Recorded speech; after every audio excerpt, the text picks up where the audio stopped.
Hey everybody, this is Jonathan. As you know, I'm part of the marketing team here at #ReadGifted, the most incredible book coming out in 2019.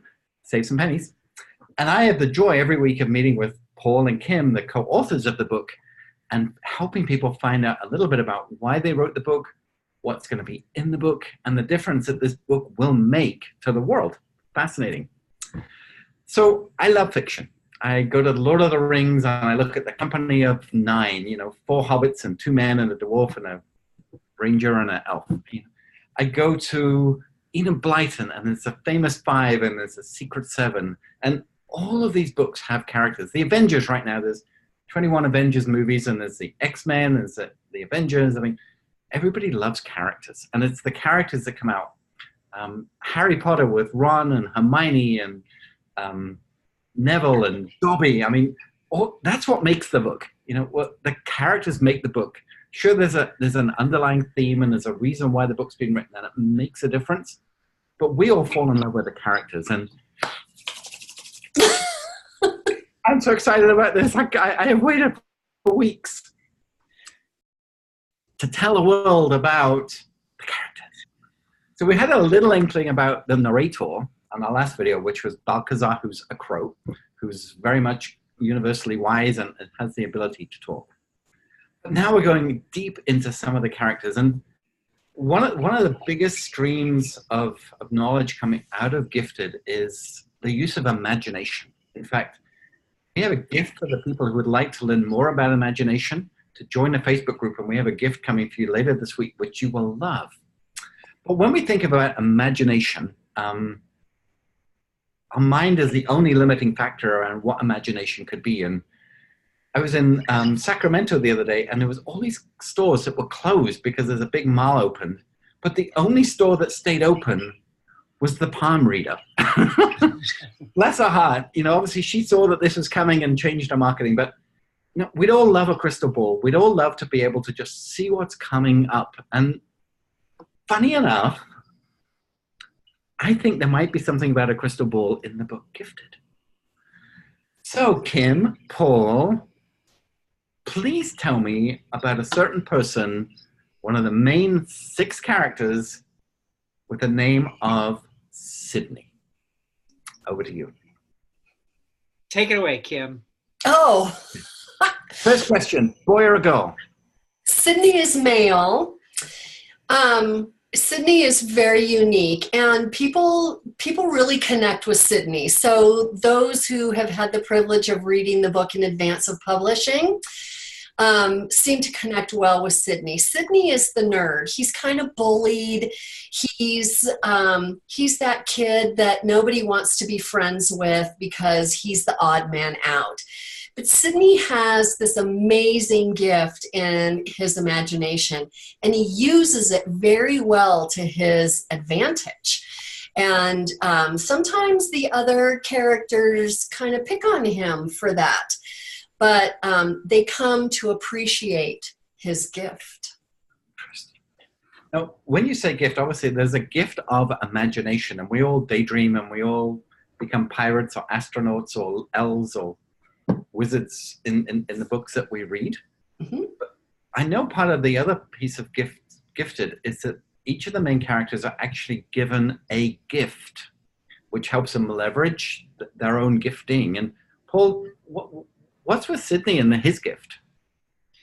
So Sidney's gift is he uses it to help kind of hone his imagination and help use his imagination to their advantage. And the gift is actually, it's like a crystal ball, like you were talking about. Oh. Just like a portable one that he can fit in the palm of his hand. And a very interesting thing happens. When Sidney uses his imagination and sees something in his mind, it appears in the ball. And it manifests in this ball that he's looking at. And so that's a unique kind of little hint into what happens with Sidney and his gift in the book. So I'm not going to do a spoiler alert because it's Avengers Endgame going on and Game of Thrones, and there's this whole thing about no spoilers. But so I'm curious to how he got this gift, but that's for another day. But we all know that kid in school who's got big imagination, doesn't quite fit in, maybe from a different, ethnic background, maybe not as sporty, maybe not as tall. And I'm starting to get a feel of who I think sort of Sidney could be. And I think so many of us would identify with, bullying is going on so much in schools. And what I love the way you've detailed these characters in such depth, even though they're imaginary, they're so real.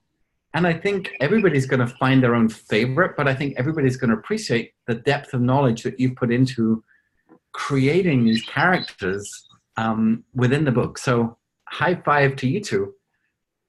But I'm sure everybody wants to know a little bit more about Sidney. I mean, how tall is he? What does he wear? Does he wear glasses? I mean, we're all trying to get a mind picture now of who Sidney is. Can I ask for any more or not? Sure. Sidney does wear glasses. All the best people do. Of course, right? He wears glasses. Sidney is, into his phone. He's got a lot going on his phone, whether it's a movie or a video that he's watching on his phone. He's that kid who's always off in his own little world. And in the book, he's usually off in his imagination. And it doesn't take much to get his imagination going. That's the fun thing. It's just one little thing and he's off. He's out of there. And it really was one of the fun parts of the book to write because you can just go crazy with it, Love it. I love it. Mm-hmm. Kim's nodding. Is like, I love Sidney too. I mean, you just gotta love Sidney. Sidney's not my favorite. No, but you have favorites? Oh yeah, I have a favorite. Yeah, we'll find out. I think you have a favorite too, Jonathan. Maybe it's so. Jonathan?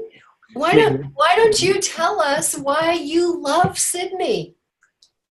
Well, the thing was, when I was at school, or maybe I still am, I was the nerd. I would be walking down the street and everybody else is talking about the latest pop song, and I'm looking at the architecture and these Victorian buildings in the street. I love the latest iPhone because it makes things better. I love movies to great detail because I'm fascinated by fiction.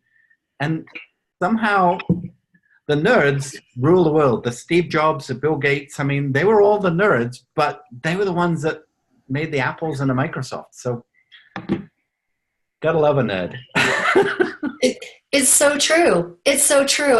And Sidney and his gift, as Paul has alluded, he plays a critical role in the book because of what he can do with his imagination. That's fantastic.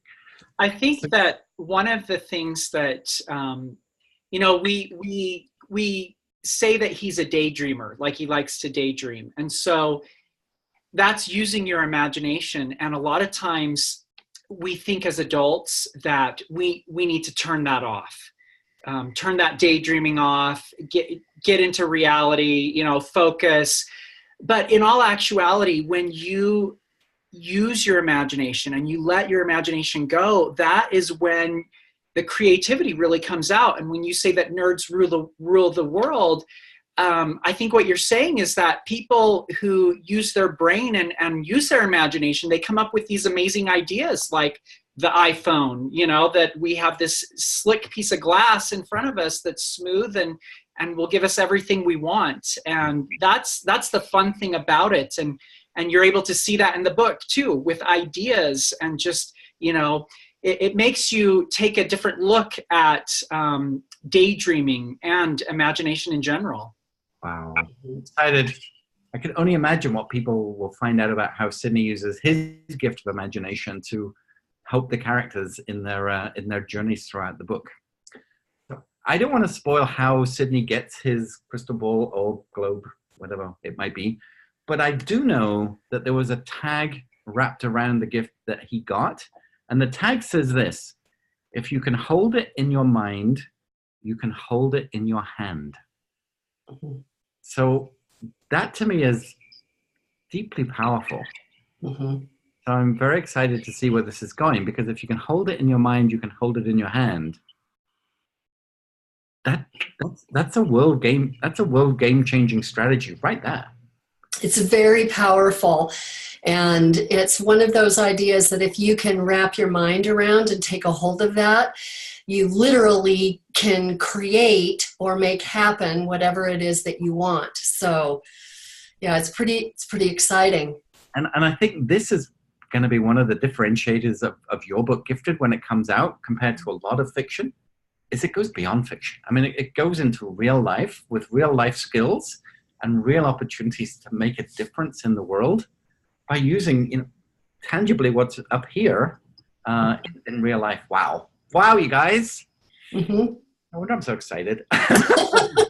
We're excited too. Oh, this is fantastic. So, everybody, thank you so much for tuning in and listening to this. Sidney is the first character reveal of 6 main characters. There's some other people that we'll meet along the way too.